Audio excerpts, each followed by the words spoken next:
तो पुण्यात्माओं, इस भक्ति मार्ग का ये दास डॉक्टर है और कोई नहीं पृथ्वी पे, बाकी सब मरीज हैं।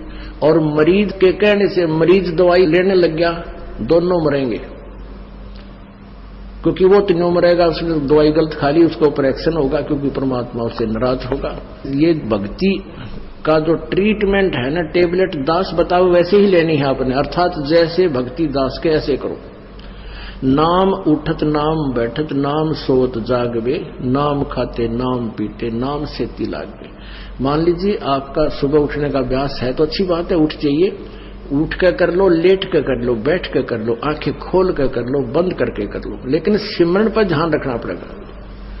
मैं क्या सिमरन कर रहा हूं, किस मंत्र का जाप कर रहा हूं, उस मंत्र पर सुरत नृत मन, और चौथा ये श्वास पवन जिसको बोलते हैं, ये चारों मिलाकर करनी पड़ेगी। और इसको चाहे इस सिमरन को आप माला से कर ले या बिना माला से कर ले, वो आपकी इच्छा। जैसे पहली वाले बच्चे होते हैं, जैसे कलम तख्ती पर लिखते हैं, बार बार उसको मिटाते थे, लिखते हैं, फिर बड़े होकर के उनको ना आवश्यकता पड़ती है तो कोई आवश्यकता नहीं। लेकिन माला से जाप करना अच्छा है, बुरा नहीं, क्योंकि परमात्मा कहते हैं ऐसे जाप ना करो जैसे माला तो कर में फिरे और जीव फिरे मुख माही, और मनवा तो 14 पर ये सुमन नहीं। माला आपके हाथ में है, आप मणियां तो फेर रहे हो, मन का फेर रहे हो, और जीभ भी बोल रही है और मन उस पर लगा नहीं, तू बोल क्या रहा है, कहते ये सिमरन नहीं है। कर का मन का डार के मन का फेर, यानी केवल हाथ से मन का फेर रहा, इससे नहीं लाभ होगा। मन को इस श्वास के ऊपर लगा, यानी सांस का सिमरन करते हो तो आपको ये ज्ञान होना चाहिए मैं बोल के रहा हूं। जैसे सुमन करते हो, बाहर कौन सा मंत्र बोल रहे हैं, छोड़ रहा हूं, उसके ऊपर ध्यान हो मैंने श्वास से क्या बोला, और जब जाप है ये बोल के नहीं करना, यानी इसको सुरत और शब्द अभ्यास कहते हैं। सुरत और शब्द, शब्द तो ये मंत्र है, ये जैसे बाहर छोड़ा उस शब्द पर ध्यान लगावे, तो सुरत शब्द ये अभ्यास करे। सिमरन जब करे तो आपका नाम के ऊपर ध्यान हो, चित्त हो, तो वो सिमरन सही है।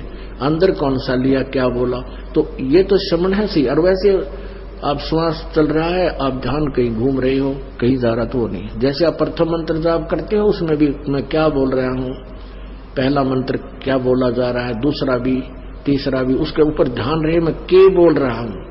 और रह कर ये भी कभी कभी याद आ जाए कि आपको ये पता हो कि ये प्रथम मंत्र किसका है, दूसरा किसका, तीसरा, चौथा, पांचवा, ये किस किस देव शक्तियों के हैं, ये भी आपको ध्यान में रह कर एक जीवन आ जाना चाहिए। अन्यथा जैसे बोल रहे हैं उस मंत्र पर अवश्य ध्यान रहे मैं बोल क्या रहा हूं। प्रथम मंत्र उच्चारण करके भी कर सकते हो, लेकिन ध्यान अवश्य रहे, मन मन में भी कर सकते हो। और जो दूसरा मंत्र सतनाम है, इसको केवल श्वास से किया जाता है, उस पर भी ध्यान रहे मैं बाहर क्या छोड़ रहा हूं, अंदर कौन सा ले रहा हूं। 2 अक्षर का होता है ये सतनाम, 1 अक्षर बाहर छोड़ना होता है, 1 अंदर लेना होता है। तो मैं क्या बाहर छोड़ रहा हूं, क्या अंदर ले रहा हूं, कौन सा मंत्र मैंने जाप किया है, उस पर चित्त रहे, वो शब्द रहे, सुरत शब्द, उस शब्द पर या सुरत रहे, ये ध्यान रहे, इसको सुरत शब्द अभ्यास कहते हैं। ये दूसरे नकली पंथाड़े कहते हैं सुरत और शब्द का ध्यान करें, 2.5 घंटे सुबह, 2.5 घंटे सामने बैठ जाए, को लूसा गाड़ गए, और फिर कहते अंदर शब्द सुनना है, ये सुरत शब्द अभ्यास है। अरे झूठा ज्ञान ध्यान कहाँ ला रहे, तेरा ज्ञान ही व्यर्थ है, तुम ढूंढ कहाँ रहे हो, ये बात विदा चतुराई। इस नाम के सिमरन से आपके अंदर वो धुन प्रकट होएगी, और जो वास्तविक धुन, ये तो काल की धुन है जो शरीर में तुम सुनोगे, इससे बाहर सचखंड के अंदर जो सुरत है वह शरीर से बाहर निकलकर आत्मा फिर सुनेगी। शरीर में रहते हुए आपका एकदम सूक्ष्म शरीर बाहर चढ़ेगा और फिर वो धुन सुनाई देगी। शरीर में रहते हुआ धुन परले पार वाली नहीं सुन सकते, ये मूर्ख बना रखा था हमारे को। सुरत शब्द अभ्यास का गाटा जोड़ रहे थे और सुरत का बेरा न शब्द का पता। शब्द क्या, शब्द यानी मंत्र, अक्षर जिसका हम जाप कर रहे हैं उसको शब्द बोलते, और सुरत उसको पर ध्यान रहे, ये सुरत शब्द अभ्यास है। कबीर कलयुग आए कह किए बहुत जो मीत, जिन बंजा एक से ते सुख सोव न चीत। कबीर गुरु मर्याद न भक्तिपन, नहीं पिया का अधिकार, कह कबीर व्यभिचारिणी का कहीं नहीं सत्कार। अब जैसे अभी आपको पता है कि वो दो निकम्मी आत्मा, एक ने कहा इसमें भगवान आता है, 10-20 भगत खराब हो गए थे, उनका पता लगा, उनको डांटा धमकाया निकम्मियों को कि तुम बर्बाद हो जाओगे, इसी ये दुष्ट करा कितने धक्के खानते आंडे। यहाँ पहले भी कबीर साहब की वाणी यही थी, गीता जी भी यही थी, वेद भी यही थे, किसी ने कह का भी नहीं पता था। इस दास से थोड़ा बहुत ज्ञान सुन के पंसारी बनना चाहते हैं, हमने तो बड़े बड़े ढाणे हैं, ये दो कुतरू फेर पैदा होते हैं। कहते हैं संगत माए कुसंगत उपजा, जैसे बन में बांस, पागिस किस आग लगा दे करे बनखंड का भी नाश। ऐसे दुष्ट टाइप के इंसान होते हैं जो संगत में से कुसंगत उपजती है, जैसे वन के अंदर बांस उग जाता है।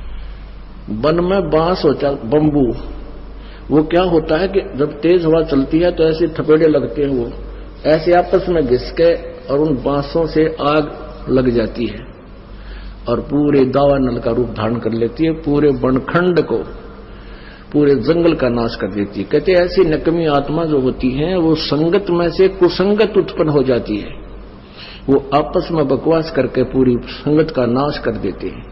तो ऐसे कीड़ों से भी हमने सावधान रहना चाहिए। कोई भी भक्ति मार्ग का आपको गाइडलाइन दास देगा, अन्य कोई नहीं दे सकता। आप जी ये भी नहीं कह सकते, किसी कोई पूछता आपसे कि सुवर्ण कैसे करूं मैं, दूसरे मंत्र का सतनाम का सारनाम का तो आपने जिक्र करना ही नहीं है किसी के सामने। आप नहीं बता सकते उसको कि ये मंत्र बाहर छोड़िए अंदर ले, नहीं तो आप उसके गुरु हो जाओगे, आपका नाम खंड हो जाएगा।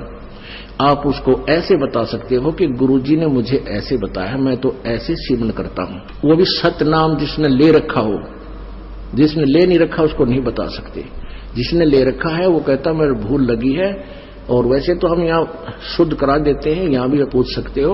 वैसे भी जिसने उपदेश ले रखा है, दूसरे ने भी ले रखा, सतनाम दोनों ने ले रखा है, उसको ये नहीं कह सकते आप कि ये पहला मंत्र ऐसे छोड़ दूसरा ऐसे ले, आपका नाम खंड हो जाए, क्योंकि आप उसके गुरु बन गए। आप उसको इतना कह सकते हो कि गुरु जी ने हमें ऐसे बताया है, ये मंत्र ऐसे छोड़ना है, ये ऐसे लेना है, वो समझ जाएगा दूसरा कि ऐसा मंत्र। और कोई सीधा बताता है तो ऐसे भक्ति कर, 2 घंटे 3 घंटे सुबह कर, फलाना कर, ये मंत्र ऐसे कर, वो तुम्हारा गुरु बन गया। वो दुष्ट आत्मा ने तेरा भी नाम खंड कर दिया और भक्ति नाश होगी आपकी। तो इस प्रकार के जो मिस हैपनिंग आपके साथ होती है, आपकी भक्ति के ना करवा देती है। उसके लिए आपने पुनरुपदेश लेना पड़ता है, परमात्मा रजा बख्श देते हैं। कहते हैं कबीर गुरु मर्यादा ना भक्तिपन और नहीं पिया का अधिकार। यानी जब दूसरे पर आस्था होगी तो आप अपने मालिक से ऑटोमेटिक कट गए परमात्मा से।